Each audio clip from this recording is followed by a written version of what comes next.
Alors aujourd'hui, on est de retour à la Petite Sauvette. J'avais fait un premier reportage au moment de l'hiver et là on est de retour fin du printemps, on est au mois de juin et on va voir avec eux tout ce qui s'est passé pendant cette période, fin d'hiver, la fameuse soudure dont ils nous ont parlé et puis le printemps, comment ça s'est passé sous les serres, les nouvelles plantations et les projets de Benjamin qui étaient en cours. On va voir l'évolution. Allez, venez, je vous emmène.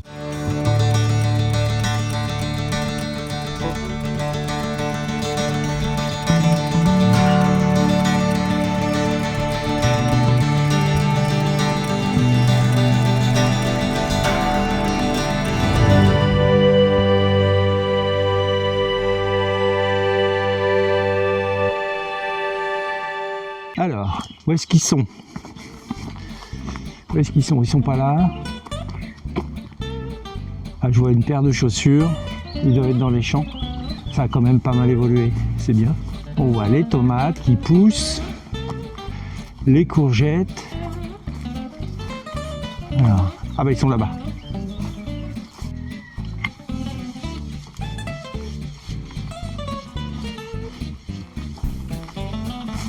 Mais quel est cet appareil étrange? Ouais, vas-y, vas-y, vas-y. Salut Marianne. C'est un landorifort. Landorifort. Ouais. Ça balaye les pieds de pommes de terre, les dorifores qui sont dessus.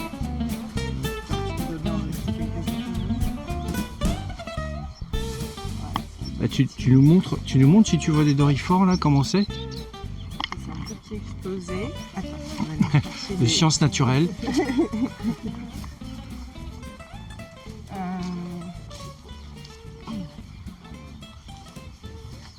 Là. On va voir. Là.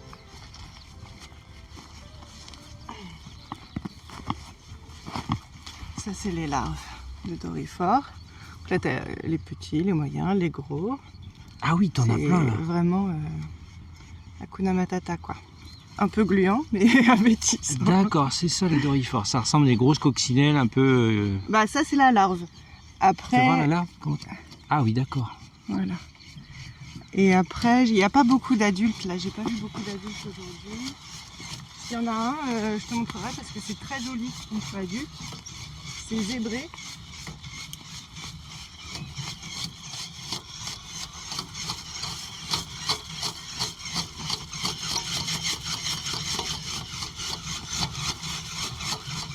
Excellent.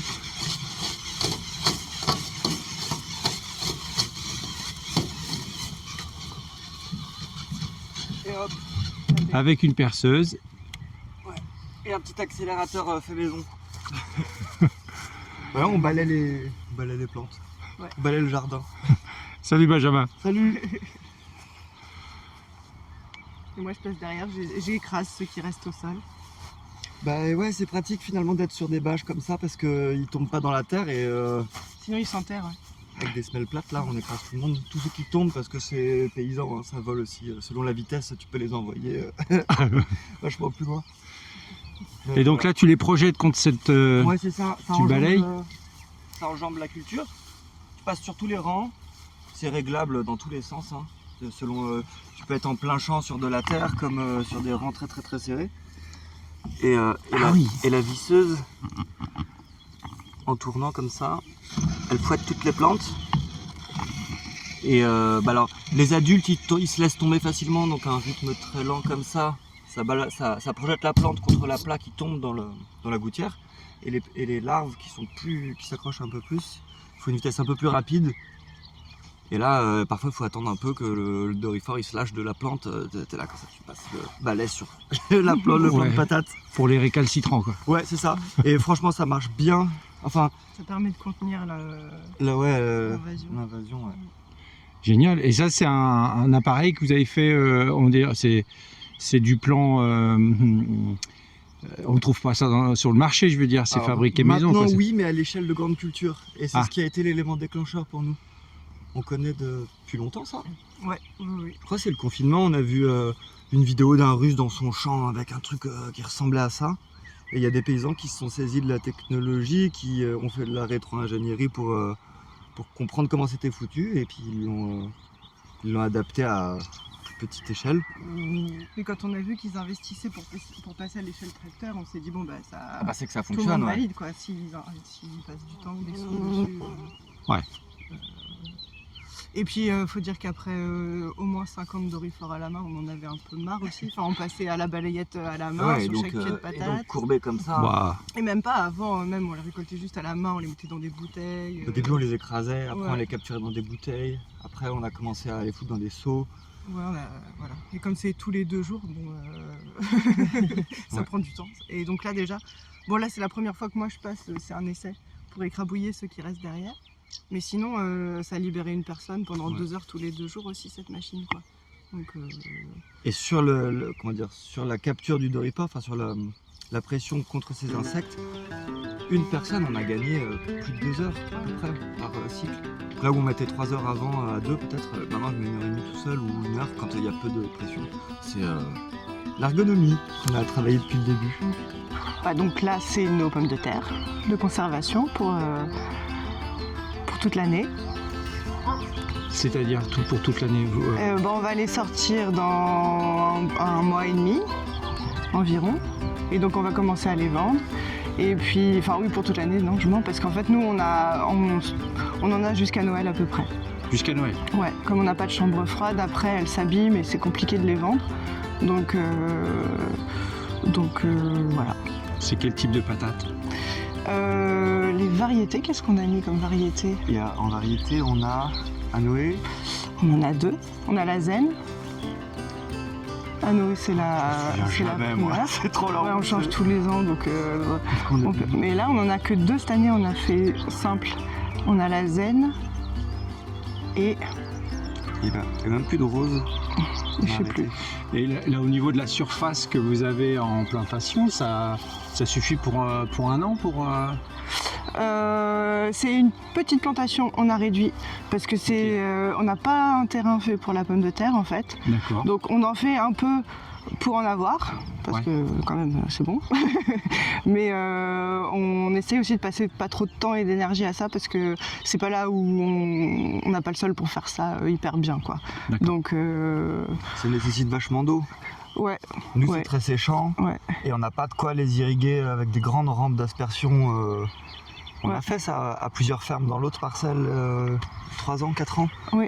Presque 1 hectare de pommes de terre, 5 fermes, les grosses machines et tout. Ouais. Et il fallait, en plein été, alors forcément en plus en canicule, toute l'irrigation est automatique. Donc il y a des créneaux d'1 heure qui irriguent certains jardins et il fallait se relever en pleine nuit pour fermer une vanne, rouvrir une vanne pour avoir le temps que le cycle se fasse entièrement.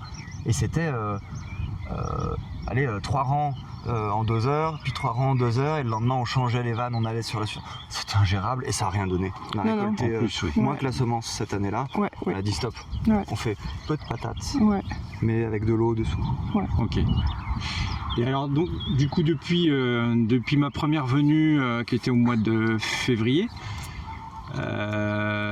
qu'est-ce qui s'est passé? C'est quoi l'évolution? La fin de l'hiver, la fameuse soudure. La soudure, ouais. Et puis le printemps, là, on est au mois de juin. Qu'est-ce qui a évolué? Qu'est-ce qui a changé? Qu'est-ce qui s'est continué? Et on a planté tout le jardin, en fait, à peu près. Tout le jardin, ok. Donc on va faire le tour. On a vidé la serre en primeur, tout ce qu'on a vendu, donc mars, avril, mai. Et Moi, je me souviens des premières serres, il y avait des blettes, il y avait Ouais. tous les légumes d'hiver, en fait. Ouais, c'est ça. Donc ça, c'est tout ce qu'on a vendu jusqu'à maintenant. Ouais. Et puis on a tout replanté. Donc là, elle est remplie de ratatouille, quoi, en gros. D'accord, c'est Voilà. les serres ratatouille. Ouais, ouais. On appelle ça. Ouais, c'est bien. Et là, au mois de juin, on arrive presque à la fin des plantations pour toute l'année. Il nous reste les poireaux, Les choux, une partie des choux, des semis encore de betteraves et de et après, carottes. les semis pour la fin, pour l'automne, des trucs rapides pour l'automne, du radis noir qu'on va mettre en août. Ouais. Mais c'est vraiment, on est sur les derniers... Dernière plantation. Ouais, le gros.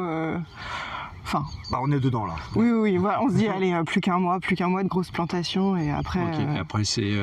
Après, la c'est récolte. mi-juillet, mi-août, un petit temps calme.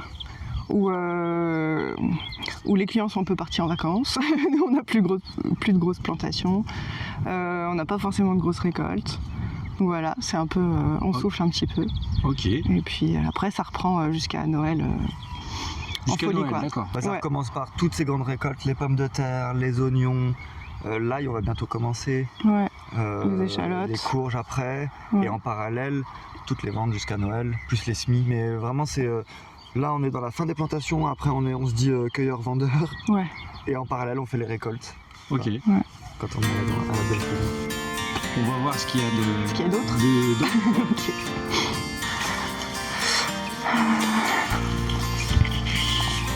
Et donc là, c'est les oignons.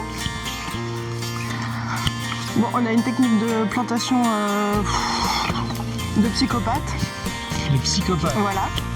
Donc on a acheté des super belles bâches qu'on a percées, qu'on a beaucoup percées. Ça n'était pas ça, Les trous? les trous? Non, non, on a tout fait nous-mêmes. Et puis voilà, faut quand même désherber, hein.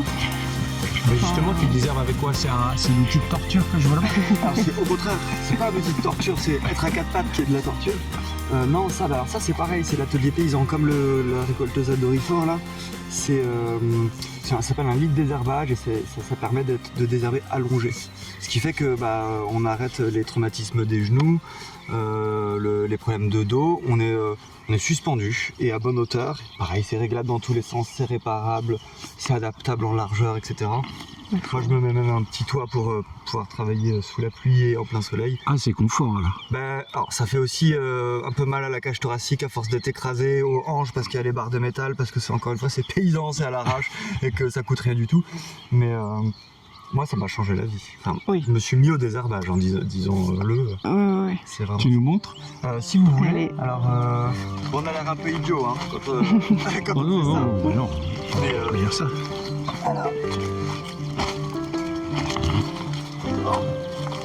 On dirait un, tu sais, les vélos en famille là dans les Oui. Ah oui. centres de loisirs, Ouais. une Rosalie. Ouais. ça ressemble un peu. Bon, le principe c'est cette barre là qui est reliée au pédalier. Et quand je suis allongé, je pousse juste avec mes jambes et ça me permet d'avancer J'ai pas besoin d'avancer à 10 km/h quoi. Donc, tu vas voir. Ok. Donc on se met dessus. Je suis allongé comme ça. Je peux caler ma tête là si je commence à avoir mal aux épaules et je sens les contractions. Et après je suis à bonne distance pour... c'est ce que je fais cet après-midi d'ailleurs. Et je suis à bonne distance pour désherber. Et Ok. ça permet de passer 6 heures dessus sans avoir trop de douleur. Alors comme je disais c'est physique aussi mais c'est pas les mêmes douleurs. Et puis quand j'en ai marre je descends à genoux et l'inverse. Et alors pour avancer. Donc j'ai la direction, c'est cette barre là qui est reliée aux roues. Ok. Et juste un petit cran, tac. Et avec mes pieds, je pousse comme ça. Ah, génial. Voilà. Et ça, c'est des plans. Ça c'est encore l'atelier paysan. C'est l'atelier paysan qui c'est de fournit ça. l'open source et c'est Open source, c'est ça.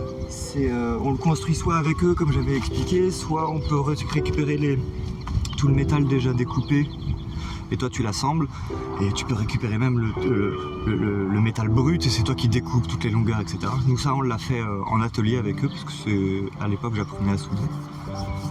Et maintenant je me suis fabriqué des trucs en plus, machin. Tu l'améliores quoi, ça à la base c'était pas tordu dans ce sens là, c'était en long. Tu peux y suspendre des caisses, enfin des supports pour mettre tes caisses de plantation parce que tu peux l'utiliser pour planter aussi, tu peux... Ouais, tu peux adapter une gourde. Exactement, ça manque d'un petit porte-gobelet.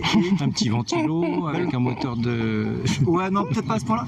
Il y a d'autres versions, les mecs ils y adaptent des extensions avec des batteries de voiture pour le rendre électrique. Moi j'ai pas voulu faire ça parce qu'il traîne dehors, toi, je l'ai pas peint, il est tout rouillé. Et ça veut dire qu'il faudrait que je sois garanti que les batteries soient chargées. Et j'avance si peu vite que je vois pas l'intérêt en fait de faire ça. Et c'est franchement pas dur et ça maintient un peu en forme. Ouais, voilà. Toujours. Et donc là, au niveau culture, on est au niveau des oignons. Ouais, oignon rouge, oignon jaune. Qu'on arrose pour la première fois en 7 ans. parce qu'il pleut plus assez, parce que ça faisait 3 ans qu'on voulait arrêter les oignons parce qu'on reçoit de la semence qui est rikiki, qui est vraiment pourrie, moche, qu'on plante la moitié de ce qu'on achète et que ça donne rien. Et là on s'est dit bon bah cette année, avant d'arrêter, mettons de l'eau comme la culture techniquement aurait besoin. Est-ce qu'on peut dire qu'on est en sécheresse ou au début de sécheresse? Un peu, hein. Ouais. Je sais pas comment sont les nappes, mais... En avril, il a pas plu, ou alors s'il a plu le 31 pour 0, il a plu le 1er mai. Et depuis, il pleut, mais très peu en fait. Moitié, presque moitié moins. Donc très mal réparti dans l'année, disons. Ça, on le sent, on a le ressentir. Et c'est simple, on a arrosé l'ail, l'oignon et les patates, ce qu'on faisait pas avant. Et du coup, ça redonne. Ça marche bien. Mais avant, on le faisait pas parce qu'il pleuvait assez. Ouais. Et nous, c'est à notre échelle de 6-7 ans de maraîchage. Ouais. Si, on avait fait une récolte énorme. L'année dernière et l'année d'avant, ça dépassait pas ce volume-là, quoi. Ce gabarit-là, pardon. Ouais. Ou ça. Du coup, on a presque pas récolté. Et là, cette année, on a des bébés qui ressemblent à des oignons, quoi. C'est vrai, enfin. Là, ça a failli nous faire arrêter la culture. En se disant, tant pis, nous... c'est limitant, on peut pas. Hein. Mais donc on est un peu content quand même. C'est encourageant. Et on va à la fin aussi. Oui. Ouais. Et la récolte. Vous la chauffez où? Au robinet. Oui, d'accord. Oui. Oui. C'est un vaste sujet. Mais je sais pas ce que je peux dire ou pas. Donc là on a des semis de courges. C'est un peu foiré, mais on est en train de rattraper le coup. Ça c'est juste le gros du courge est à côté. C'est vraiment parce qu'on n'avait plus la place là-bas de mettre. Des betteraves, du mesclin, un autre semi-foiré de poireaux. Parce que c'est pareil. En fait, on commande normalement nos poireaux en petits fûts. C'est des mini poireaux, des petits crayons quoi. Après qu'on repique nous. Et le fournisseur a aussi eu des problèmes cette année à cause de la météo.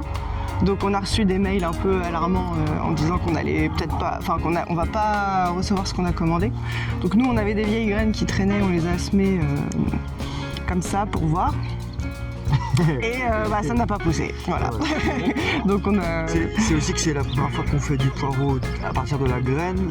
Et nous, d'un moment, on le fait en cassette, qu'on met tout dans une grande caisse de terre, on les voit germer, ensuite on les sort un par un, on les remet un peu chacun à l'unité en les espaçant, et après, une fois qu'ils font la taille d'un crayon, on les replante dans le sol. Nous, on s'est dit, on n'a pas tout ce temps-là, on les met directement dans le sol, ce qu'on appelle en semi-direct, et c'est 2 à 3 semaines de levée. Donc, il t'a intérêt à savoir où est-ce qu'est ta graine par rapport aux autres herbes parce que sinon ça fait ça. En fait c'est ça, c'est que le temps que la graine sorte, on peut pas désherber puisque on sait pas précisément où est le rang. Donc on laisse enherber et au bout de 3 semaines, 1 mois, ça donne ça quoi. Ouais, et tu penses pas que le poireau va surgir de son non, là il surgira pas. Mais on a regardé quand c'était encore un peu plus bas. À un moment donné, il y a déjà 3 semaines ça. Tant pis, on les verra pas. On verra pas. Ok, donc pas de poireaux ici. Non, pas ceux-là. Et ensuite tu as donc des pieds de tomates. Des pieds de tomates extérieurs.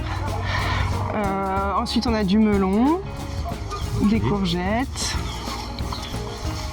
les choux blancs sous les filets. Choux blancs sous les filets, ça c'est plus pour l'hiver, automne-hiver. Alors nous les premiers on peut les sortir fin août. Septembre, octobre, c'est vrai que les gens ont plus envie d'en manger à partir d'octobre, novembre et effectivement on peut les garder très très longtemps. Mars on en vendait encore je crois cette année. Donc c'est bon, ouais. C'est pratique, ça se mange un peu avec tout. Hein. Cru, cuit. On peut faire des roulés, si on blanchit un peu les feuilles, on peut faire des wraps avec. Quoi. C'est un super aliment. Ouais. Et après, vous avez... Des patates douces, c'est nouveauté 2026 pour nous. Des roses, des blanches. Qu'est-ce que tu as commandé? Rose-orange là, mais 2 variétés différentes. Et on a fait que 2 planches comme ça parce que c'est vraiment un essai. Nous on n'a jamais fait on a fait pour nous mais on n'a jamais fait. Ça c'est la pression des clients. Ouais.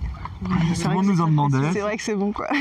Et moi ce que je me suis dit c'est comme on n'arrive pas à faire de la patate et que ça on a l'air plus adapté à le faire, je sais pas pourquoi. Si ça marche bien, on va commencer à remplacer une partie des patates par de la patate douce, tant pis, c'est pas grave. Donc on a mis du temps en fait à trouver, enfin, je sais pas, à se fournir, enfin, je sais pas, à trouver un truc qui nous allait bien. On se disait que c'était un peu cher les jeunes plants. On n'a pas fait nos boutures nous-mêmes parce que c'est pareil, c'est un peu long. Et puis pour essayer la première année, on voulait optimiser le truc, on reçoit les plants, on les fait, ça fonctionne ou pas. Et puis après, peut-être qu'on commencera à bouturer nous-mêmes nos trucs. Mais... Et toute cette préparation dans cette zone-là, vous l'avez commencé quand en fait à préparer? Eh ben, à votre premier passage, on avait commencé déjà à gratouiller le début de la parcelle. On fait ça, si tu veux, entre les arbres, les 2 haies là, il y a presque 50 mètres.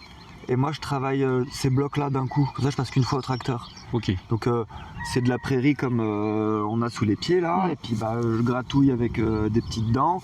On attend qu'il fasse un peu chaud, ça brûle les plantes. Je fais 1 ou 2 passages. Et après, on émiette tout finement. Et normalement, on arrive en flux tendu comme ça à accuser un mois et demi de plantation. Au plus tard, tu prépares 15 jours avant. Ouais, c'est ça. Ok. Et on avance comme ça chaque jardin. Et tu avais la parcelle aussi derrière cette haie qui était en préparation qu'on n'a pas vue. Pas encore, mais avant, il y a plus important. Il y a plus important. Ouais. Là, ça n'est pas un champ de chardon, ce sont des carottes. Voilà. Donc, Et enfin. Ouais. Enfin des carottes. Enfin des carottes. Alors comme pareil. Vous en aviez l'année dernière aussi. Ouais. Oui. Mais c'est tous nos premiers semis de l'année. En mars, en avril, ont foiré à cause d'un sol trop froid, de graines trop vieilles aussi, etc. Ça n'a jamais levé, ouais. Bon voilà, là, on a fait 4 planches d'un coup, donc après je vois un désherbage. les plantes qui sortent là. Ouais. Voilà, donc après c'est 2 heures pour éclaircir et désherber chaque rang. Donc là il y en a 12, 4, 6, 8, donc ça va faire... 18. Ouais, t'as 3 jours de désherbage. Voilà, oui. Là, je sais. Plein. Pendant... Je veux dire, oui, plein. Il y a de quoi... sur plusieurs semaines, bien sûr. Il y a de quoi s'amuser. On se rend pas compte du temps pour une parcelle qui fait quoi, 200 mètres carrés? Il y a 20 mètres carrés par planche. Donc 20, 40, 60, après, 80. Ça, 4 planches, t'as dit. 4 planches et un rang. Donc même pas 100 mètres carrés. Ouais, même pas 100 mètres carrés. Ouais. Bon, mais c'est spécifiquement chronophage, quoi. Ouais.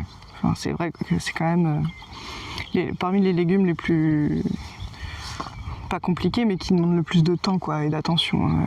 Et qu'est-ce que vous avez d'autre alors? Et puis après, on a de la betterave aussi, et puis encore des melons, et puis encore des courgettes. Voilà. Et puis c'est pas fini, la semaine prochaine, on va faire encore des betteraves et encore des carottes. Ouais. Et... Mais là, on commence à rentrer dans la partie du jardin qui est un peu plus sauvage. Ouais. Donc ici, il y a le lièvre clairement qui y habite. Le lièvre. ou les, ouais. Ouais, lièvre, moi j'en ai vu au moins 2 déjà. Oui. Et on va éviter de mettre la carotte sur la dernière ligne là-bas parce que... Oui, ce sera un peu suicidaire. Ouais, donc c'est pour ça, Déjà là, comme on a fini tout un cycle de parcelles de l'autre côté, je pense qu'on va retourner au début du... Comme si on était en février de l'autre côté. Ouais. D'accord. Donc là, on a commencé déjà à travailler.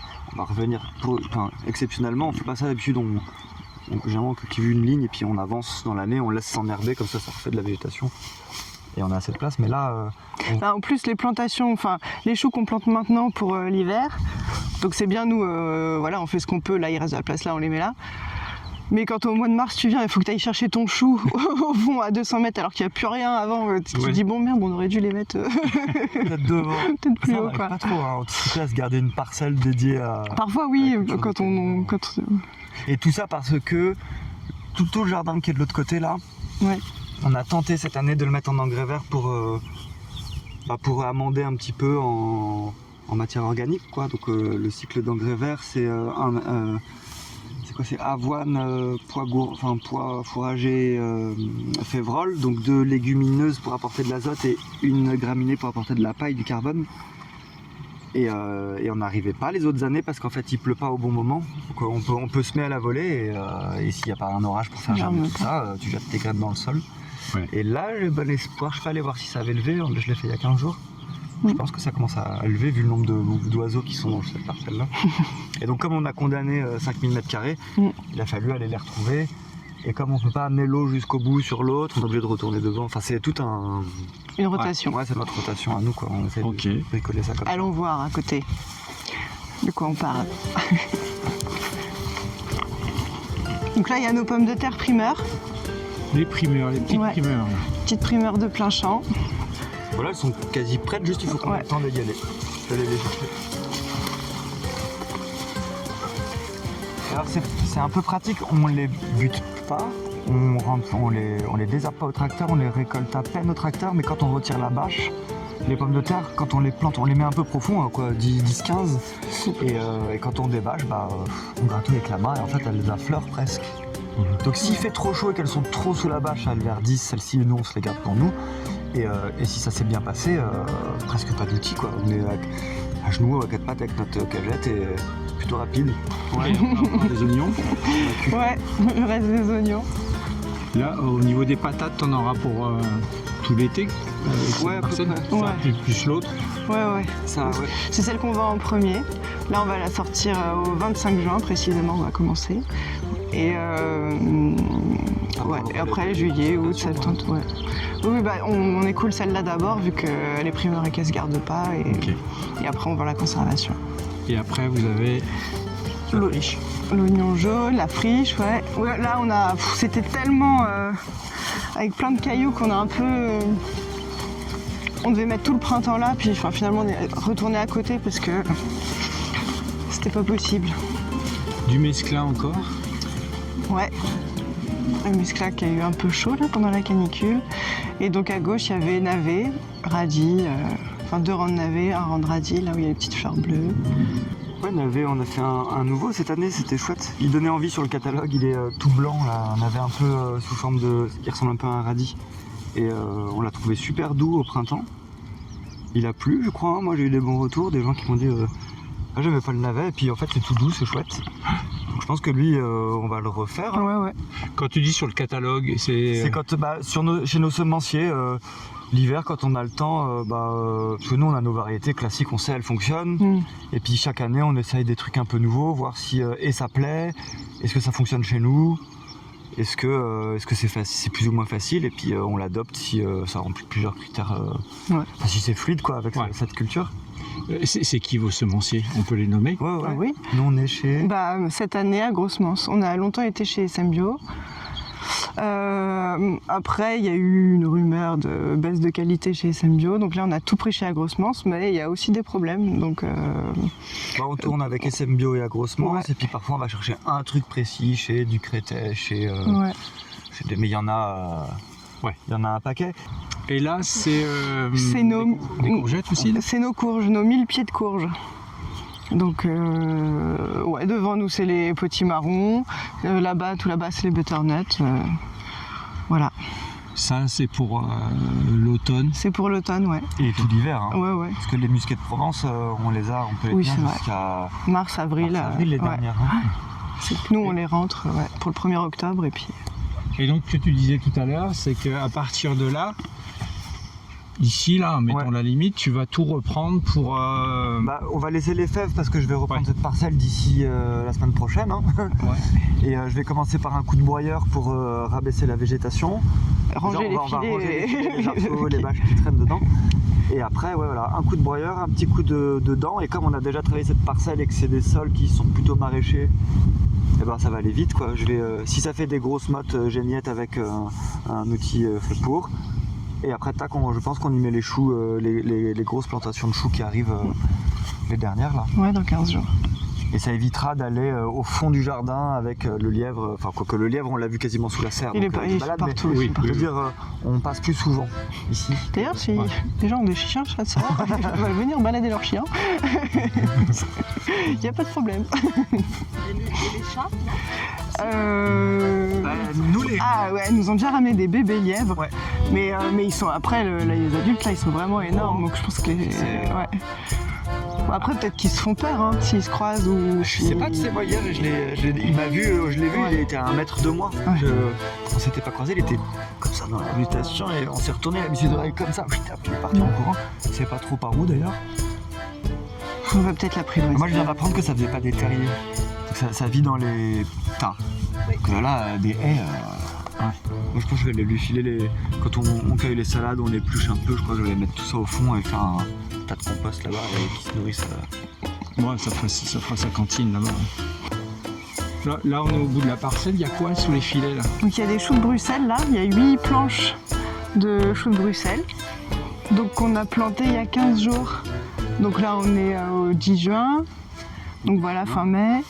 Et donc on va pouvoir les récolter nous après de novembre à mars. Jusqu'à fin mars quand. Jusqu'à fin mars. Ouais. Ok. Donc ça se plante maintenant pour les manger vers Noël quoi. Ouais, avec l'ail, c'est le légume qui passe le plus le temps dans le champ, quoi. D'accord. L'ail aussi, c'est long à pousser. Ouais. Octobre à juin pour nous, ouais. Donc 8 mois. Ouais. 8 mois. Ouais. Donc. Et pendant ce temps-là, ça prend de la place et de l'eau Ouais. et du désherbage. Ouais, c'est dur. Et on est obligé de les mettre sous les filets parce que c'est des crucifères, si je dis pas de bêtises. Ouais. Et donc ça, c'est mangé par un maximum d'insectes toute l'année, tout le temps. Les altises surtout, qui font des petits trous dans les feuilles comme sur les radis, qui fait que ça fait moins de photosynthèse. Et donc du coup, ça pousse plus ou pas. Et après, on a toutes les chenilles, tous les petits papillons blancs et jaunes là qu'on voit un peu partout. Là, nous ici, il y en a plein, mais on en voit partout chez tout le monde. Ça, c'est les pierrides, je crois. Et ça fait des chenilles qui dévorent tout. D'accord, c'est les mange tout. Ouais, nous on se défend avec des filets, mais ils passent quand même en dessous. Non, mais ça protège Ça quand protège même bien. beaucoup, et après on laisse faire quoi. C'est-à-dire, une fois qu'on arrive à la période où il fait plus humide, plus frais, et que les choux sont déjà bien développés, enfin qui font la bonne taille, mais que le chou n'est pas encore développé, là on défile tout le monde et on laisse la place peut-être aux oiseaux à venir picorer une chenille par-ci par-là. Puis parfois on trouve des pieds entiers remplis de crottes de pierrides, enfin de chenilles, et puis ça n'empêche pas de faire un chou derrière. Donc ça. Ok. Nous on n'a jamais passé un traitement là-dessus. Enfin de toute façon, encore une fois, on n'a pas le certificat pour acheter les produits, donc. Et maintenant, on va aller dans les serres. Tu me montres les serres. On va passer devant les chatons. Ah mais On va passer devant les chatons. Il y a des petites chaises pour admirer les merveilles. Ouais. Oh là là là. Bah oui, Et donc c'est la fameuse morue C'est la fameuse morue qui amène du renfort. qui a fait 3 beaux bébés il y a 1 mois.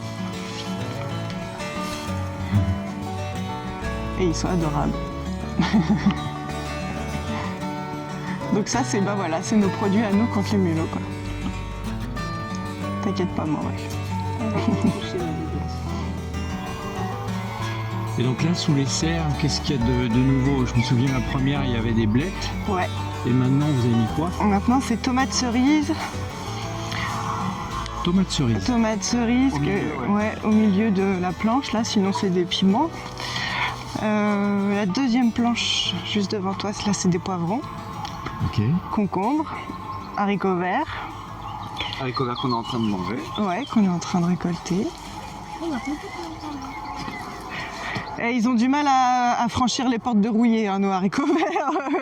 Pourtant, on en ramasse, je sais pas, je pense qu'on en ramasse une trentaine de kilos par semaine. Ah ouais, 30 tu penses? Bah à peu près. Enfin, ouais, peut-être un peu moins, mais. La variété elle est top. Elle fait pas de fil. Ouais. Ils grossissent mais ils font pas forcément de graines.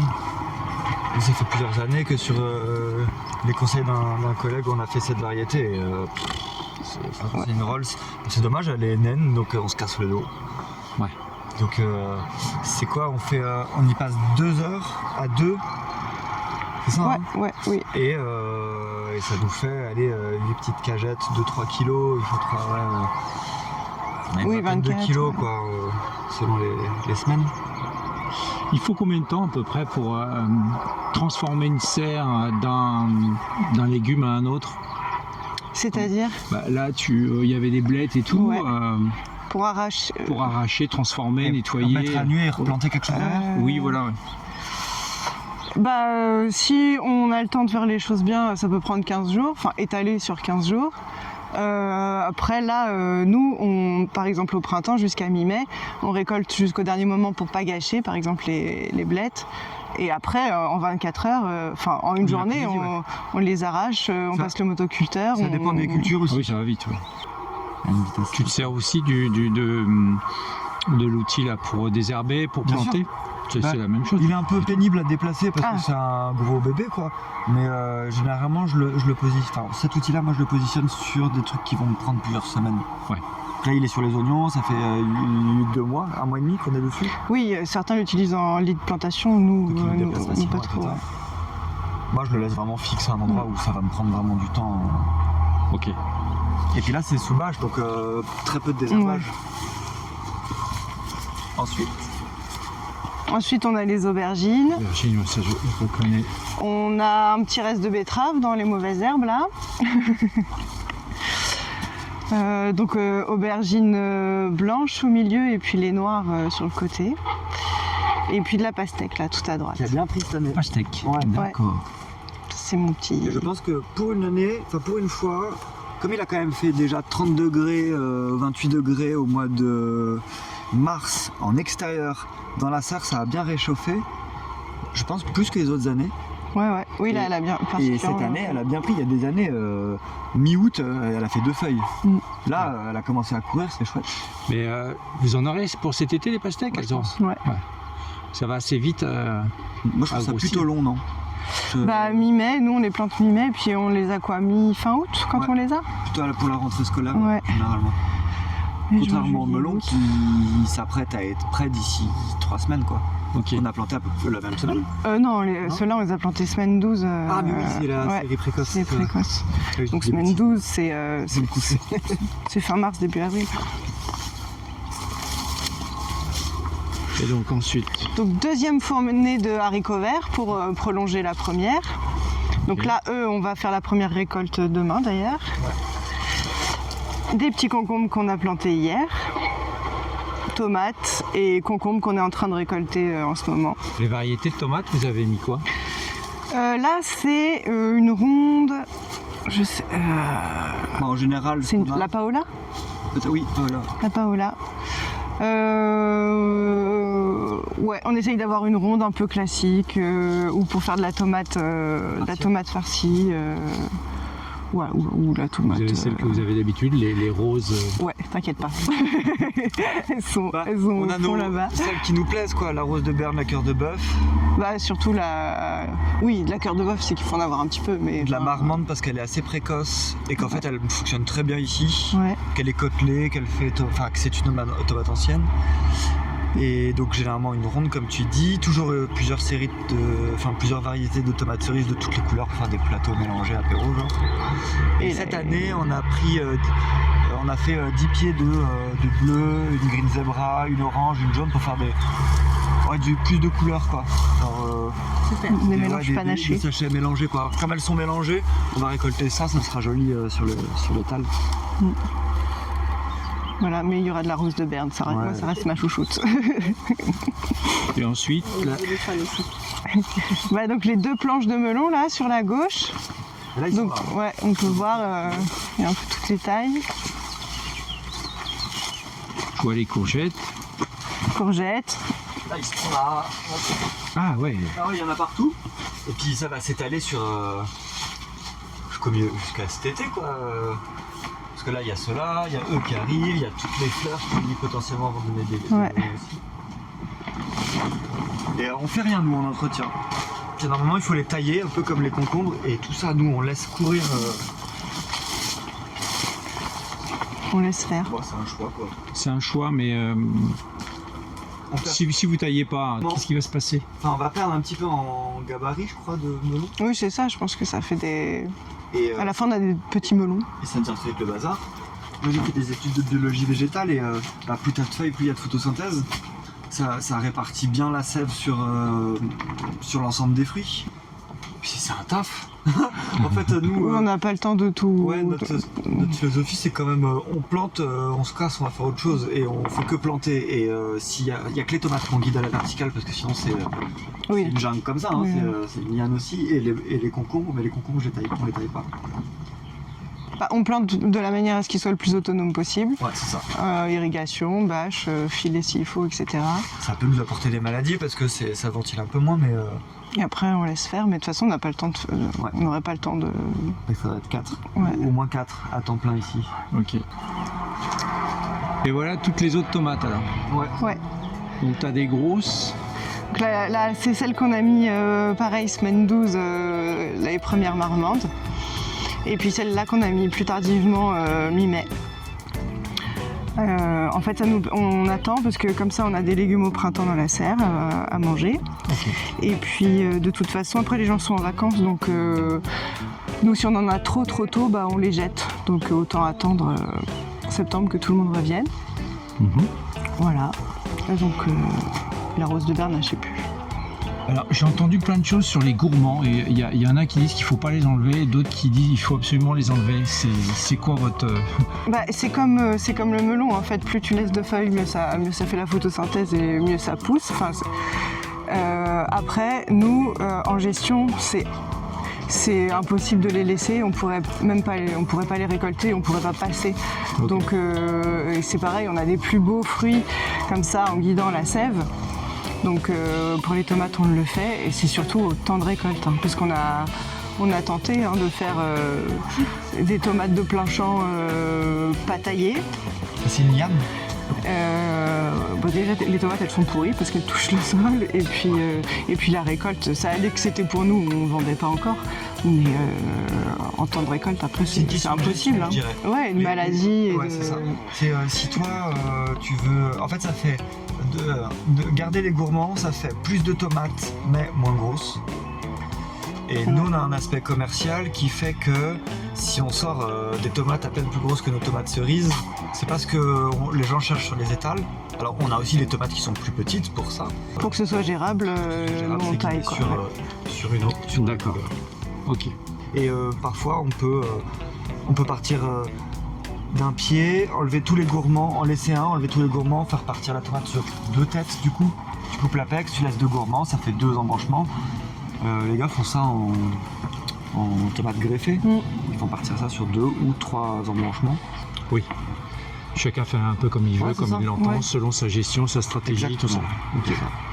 Et donc là, on est à la fin du printemps. Qu'est-ce que vous aimez dans cette saison du printemps? Il y a eu la soudure. Comment vous vous sentez là maintenant? Il y a c'est vraiment la saison moi, où je me sens le plus maraîchère, quoi, justement, à éclaircir tous ces petits semis. C'est vraiment le cœur du métier, quoi, tout planter, tout entretenir, faire attention à tous les bébés, quoi. Ouais. Voilà, après c'est une année un peu compliquée, on a eu plein de choses qu'on foirait qui jusqu'à présent n'avaient pas foiré. Donc c'est vrai qu'au niveau météo on est un peu échaudé, ouais. Une année particulière, on va dire. Ouais. Chaud froid. Ah bah oui. Ouais, pluie, pas de pluie. Les plantes elles font n'importe quoi cette année. Hein. Il faut être réactif. et en même temps tu peux pas faire grand chose. Ouais. Et puis là, ils annoncent de nouveau des grosses chaleurs qui arrivent dans les 10 jours. Là. Ouais. Oui, bon ça nous... Pour ça on est rodé. Ouais, ça fait quand même au moins 2-3 ans que... Voilà où on en est, on est un peu fatigué du printemps qui est quand même un peu sportif, ouais. Est-ce que vous attendez l'été pour lever le pied? Moi je dis à tout le monde vivement qu'on dorme en juillet, ce qui est faux hein, en vrai. Mais ouais, dans nos têtes, là une fois qu'on a passé la dernière vague de plantation, ouais voilà c'est ça qu'on rentre vraiment tous dans l'été. Pour peu qu'on n'ait pas 3 semaines de blocage anticyclonique sur la France avec 40 degrés qui va nous achever, bon, on se reposera à ce moment-là. Pendant les canicules, on va à la rivière, donc comme ça permet de souffler. On ne peut rien faire. Là, au coup de chaud, on a carrément décalé nos horaires, mais pour de vrai là cette fois-ci. Bien, on a fait dans le champ, on était entre 5h30 et 6h et on quittait à 10h, 10h30 parce qu'en fait, il faisait déjà plus de 36, 35. Mais il faisait 32 à l'ombre, donc au soleil, quasiment plus 10 quoi. Ouais, ça, les températures à la météo, c'est à l'ombre et à 2 mètres du sol. Nous, on bosse au ras du sol et en plein soleil. Donc tu rajoutes 10-15 degrés facile. Donc quand on t'annonce un 35, bah, en fait il fait 45, 46, 47. Le sol lui-même est à 50, 52, 53. Toute la nature s'arrête, il n'y a rien qui pousse au-dessus de 33. Hein. Les plantes elles ferment leurs stomates, ça évite de transpirer, elles gardent l'eau pour leur structure. Et au-delà de plusieurs jours à ces températures-là, elles commencent à mourir, les fleurs coulent. Donc nous on va peut-être avoir des petites trous de production de certains légumes parce que il y aura moins de fleurs. Et puis on va installer les voiles d'ombrage, etc. Est-ce que vous vous sentez stressé par justement ce qui arrive au niveau météo? Est-ce que c'est quelque chose de mise en cause de tout ça au bout d'un moment, quoi? Moi, au début, je faisais pas des crises d'angoisse, mais des petites angoisses Il y a plusieurs années. sur les premières vagues de chaud. C'est vrai que c'était ultra stressant. Toi, t'es plus sur l'angoisse du vent, enfin des tempêtes de vent, etc. Ouais, moi, le chaud. Mais après, plus ça va, plus de toute façon c'est comme ça et que ça sert à rien de stresser. Voilà. Disons que nous, on a adapté notre activité, l'activité humaine dans le champ. On l'a adapté très facilement. Enfin, on travaille moins. Tant pis, c'est comme ça. Hein. Après, on rattrape. La semaine dernière, on a rattrapé le. Bah, on est encore en train de rattraper. Ouais. Ça fait des doubles semaines après, triples semaines après. Les corps, ils en prennent un peu un coup. Ça va, c'était que 4 jours en fait. Enfin, 5 jours, les grosses températures. Si c'est 3 semaines, c'est autre chose. Enfin, moi, j'ai trouvé qu'on était très chanceux de pouvoir être dans notre salon à 22-23 degrés. Oui, après, il fait vraiment très chaud sur notre terrain, quoi. Plus que dans d'autres. Parce qu'on le ressent aussi plus que dans d'autres environnements, quoi. Ouais. Mais on a flippé et stressé il y a déjà plusieurs années. Hein. Oui, non, mais après ça nous travaille. Hein. Bien sûr que en fait, bon, c'était cool de se reposer un petit peu, mais en fait, moi, au bout de 3 jours, ça me va pas du tout de rester enfermé. On sait que le taf s'accumule. C'est vrai que ça nous travaille, ça nous touche forcément, quoi. Ouais. Et après, bon. Des fois, on se voile la face. Enfin bon, on fait aller, mais c'est sûr que c'est. Ça affecte un peu les ventes. Hein. Enfin, je veux dire, on a vu moins de monde sur les marchés quand il a fait cette température-là, quoi. Alors le matin, nos marchés du matin, les gens venaient plus tôt. À la limite, ça s'est un peu déplacé. Mais le marché de Saint-Sauvant par 36, là, c'était. Personne n'avait envie d'être là. Ouais, mais d'après ce que tu as l'air de dire, c'est que la nature aussi s'adapte et faut suivre un peu, quoi. Il y a une tolérance, on va dire, mais pas non plus énorme. Mais Bah, en tout cas, par exemple, la carotte, elle souffre pas trop de la chaleur. Donc ça, c'est encourageant pour nous. On sait que c'est un légume qu'on pourra continuer, quoi, et qui plaît aux gens. Et la carotte par 36 degrés, en fait. Enfin, je veux dire, pas encore. Notre carotte développée, on l'a à l'automne. Tu vois ce que je veux dire? Oui, mais la culture, tant qu'elle pousse, elle tient le choc. Elle va pas monter à graines comme nos oignons, là. Enfin, tu vois, comme... Franchement, ça dépend quand est-ce qu'elle coupe chaud. Moi, le truc, il était tôt, les plantes étaient petites et pas en fleurs. Nous, on venait de planter 15 jours avant, elles étaient enracinées. Ça n'a pas trop souffert. On avait eu quelques concombres amers, des concombres qui sont jaunes, mais il y en a assez pour sans doute prendre le relais. Et puis nous, on a planté le double, triple pour anticiper ce genre de choses. Non, moi, j'essaye de voir ce qui s'adaptera le plus. Ouais. Enfin, ce qu'on lancera et qui pourra marcher le mieux, quoi. Alors après, je vais faire de la tomate à Noël, parce qu'en fait, il fait 20 degrés l'hiver maintenant. Nous, ça peut arranger nos finances. Hein. On pourrait dire qu'on fait c'est de saison, messieurs, dames. Maintenant, la tomate est de saison. Merci Marianne et Benjamin de nous avoir accueillis en ce début d'été, fin du printemps, nous avoir fait découvrir un peu ce qui se passe au niveau de la soudure, cette fameuse soudure, et puis les nouvelles plantations que vous avez fait, l'évolution que vous avez, vos projets. Donc si j'ai bien compris, dans 2 semaines, il y a... Porte ouverte avec porte ouverte, ouais. Test grandeur nature de la cuisine. Test grandeur nature, mais tu vas le refaire dans l'année, dans l'été? Non, là, il y a une autre porte ouverte en septembre, mais sinon, durant tout l'été, je pense ouvrir 8 week-ends moins de vacances, donc 7 week-ends pour venir dîner ici. Ok, et tu vas le communiquer sur les réseaux? Je pense, je sais pas trop encore où, comment, ou par distribution d'invitation, mais on va faire un rodage cette première année. Vous avez faire un filage. Exactement. Un joli filage. Et de toute façon, dans la barre de description, je mettrai toutes les coordonnées pour contacter la petite sauvette. Et je rappelle, vous pouvez aussi les retrouver sur le marché de Saint-Sauvant le vendredi après-midi, le marché de Rouillé le vendredi matin et le marché de Vivonne le samedi matin. Voilà. Et puis, n'oubliez pas, sur les chemins des possibles, vous pouvez aussi me communiquer des idées de reportages. S'il y a des gens qui, comme Marianne et Benjamin, ont du talent, ont vraiment un engagement dans ce qu'ils font, n'hésitez pas à m'envoyer un petit mail. Vous avez mon mail dans la barre de description. Et puis, je vous souhaite une bonne continuation. À bientôt, au revoir.